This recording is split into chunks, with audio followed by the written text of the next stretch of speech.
Welcome, everyone. Today, we're diving deep into the critical, complex, and honestly constantly changing world of cybersecurity. This field is really defined by a constant battle, and this training is designed to give you a frontline view of that fight to protect our digital information. Just think for a second about how much of your life and your work exists online. We're talking banking details, private messages, a company's secret sauce, their intellectual property, and even national secrets. It's all digital. And because of that, it's all a target.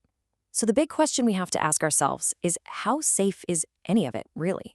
Let's put a number on this. 4.24 million pounds. That's the average cost of a single data breach for a business right here in the UK. And get this, that's not the total cost for a year. That's the price tag for one successful attack. So yeah, the stakes could not be higher. So in this training, we're going to take a journey. We'll start in the shadows of the digital underworld to really understand what we're up against. And then we're going to move to the front lines of defense to see what it actually takes to fight back. This will give you the foundational knowledge you need in this field. All right, first things first. To understand cybersecurity, we have to understand what we're fighting against. We need a clear definition of cybercrime. So let's break down the fundamentals of this digital underworld. At its core, this is what we're talking about. Any criminal activity that uses a computer, a networked device, or the network itself. Now, while these attacks can be carried out by a single person, what we're seeing more and more are these highly organized criminal groups, complete with skilled developers who can operate from literally anywhere in the world. So why do they do it? Well, the number one reason accounting for over 90% of attacks is money or espionage. No surprise there, but it's not just about the cash. Competitors might be trying to steal trade secrets, nation-states are deep into political espionage, and then you have this interesting category we call FIG. That stands for fun, ideology, and grudges. Some people are just in it for the thrill or to push a political cause, or sometimes it's just plain old revenge. The folks behind these crimes are what we call threat actors, and they range from super sophisticated, profit-hungry, organized crime groups to incredibly well-funded nation-states looking for a political edge. You've also got hacktivists trying to make a political statement. And at the other end of the scale, script kiddies. They don't have deep skills, but they use ready-made tools to cause chaos. And crucially, we can't forget about insiders. These are employees who, whether they mean to or not, can cause a massive amount of damage from inside the walls. Okay, so now we know the who and the why. Let's get into the how. We're going to dissect the anatomy of an attack to really understand how they're carried out. Threats basically come from two directions, outside or inside. An external threat is your anonymous attacker, someone with no permission to be in your systems, usually after money or just wanting to cause trouble. But an insider threat, well, that can be way more dangerous. This is someone who already has the keys to the kingdom, an employee or contractor. Their motives could be malicious, like revenge, but honestly, the biggest insider threat is often just an accident. An employee who unknowingly clicks a bad link or mishandles sensitive data. You can think of attacks in two main styles. First, there are untargeted attacks. This is a numbers game, like a generic phishing email that gets blasted out to millions of people, just hoping a few will bite. They're common, and they rely on sheer volume.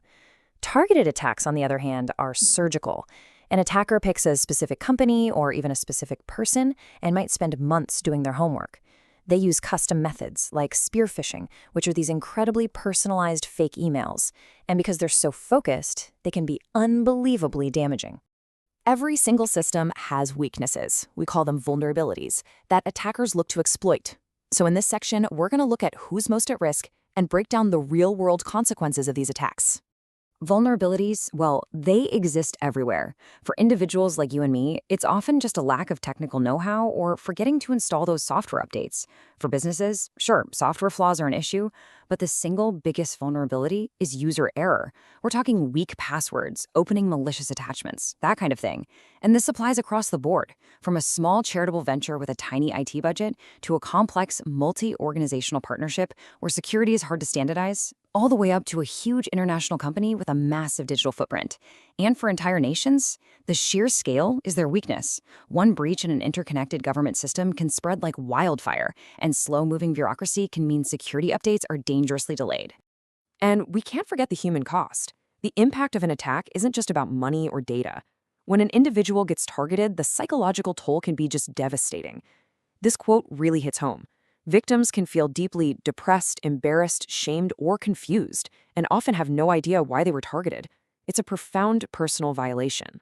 For businesses, the impact just snowballs. You've got direct financial loss, stolen trade secrets, and massive regulatory fines.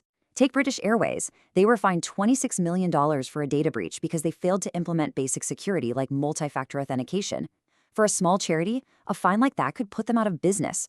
For a big international company, the damage to their reputation can destroy trust with customers and partners. And for nations, the potential impact is genuinely catastrophic. Attacks on critical infrastructure like power grids, messing with elections, the loss of state secrets, all things that make people lose trust in their own government. This is exactly why speed is everything. Reporting a cybersecurity issue the second it's discovered is absolutely critical. It's the first and most important step to contain the damage, stop the attack from spreading across the network, and start the process of figuring out who's responsible. Now, the word hacker probably brings a very specific image to mind, right? Someone in a dark hoodie typing furiously in a basement. But the reality is much more nuanced. As we're about to see, there's more than one shade of gray in the world of hacking. So the base definition of hacking is pretty simple. It's using a computer system to get illegal access to another one. The key word there is illegal. And here's a bit of trivia for you. The first person ever convicted of a cybercrime was a guy named Ian Captain Zap Murphy, all the way back in 1981 for hacking into the AT&T phone network. But as we'll see, not all hacking is done with criminal intent. First up, let's meet the white hat hacker. Think of these as the good guys. They're ethical security professionals, hired by companies to basically hack their own systems. Their job is to find the security holes and help fix them before a real criminal can get in. On the flip side, you have the black hat hacker. Their intent is malicious, period. They're breaking into systems illegally to make money, steal data, or just to cause chaos and destruction. This is the type of hacker we're always reading about in the news. And finally, things get a little, well, gray. The gray hat hacker operates in this murky middle ground. A gray hat might hack a system to find a vulnerability, but they won't exploit it for personal gain. Instead, they might tell the company about it or even go public with it.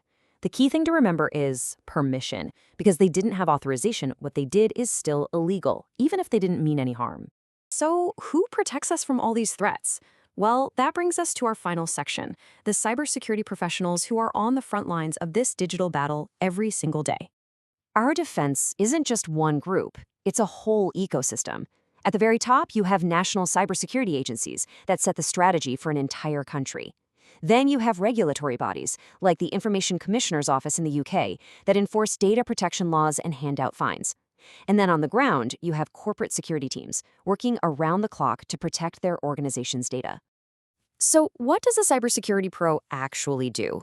Well, their job is a constant cycle. They're implementing access controls to make sure only the right people see the right information.